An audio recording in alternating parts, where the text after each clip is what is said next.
Hey guys, I'm going to show you today how to make a portfolio using Wix.com. That's Wix.com. So you type in that in the address bar up here, and it'll take you to this page. And now you're going to want to hit Get Started. So because you're a student and you have a student email, that email doesn't actually work after you graduate from high school. So I would recommend signing up with a personal Google account. So that's what I'm going to do here. So here's my school account. I'm going to use my personal Google account to sign into this and create my portfolio. So it's going to log me in.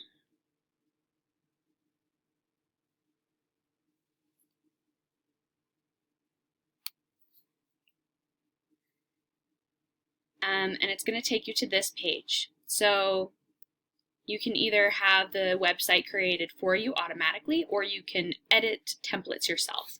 I prefer to edit the templates because sometimes the automatic just messes everything up. So I'm going to choose a template. Can browse portfolio and CV. So CV stands for curriculum vitae, and that's just another fancy word for resume. So you're going to want to do that one. You can do all these other types of websites on different occasions, but right now we're going to focus on our portfolio.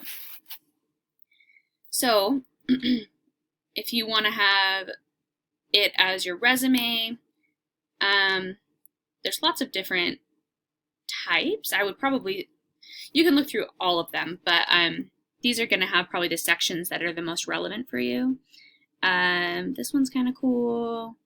This one's really fun, an actress resume.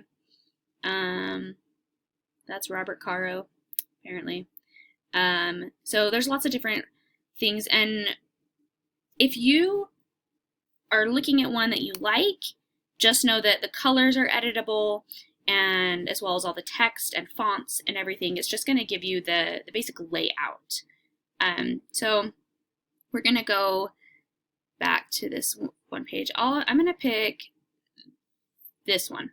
We'll do this one.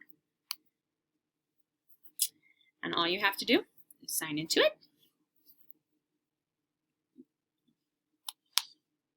And it will give you plenty of things to edit. So here's, yay, you should watch this video. It'll tell you how to edit things, but we'll get to that in a minute. So that's how you sign into Wix, create an account, and find a template.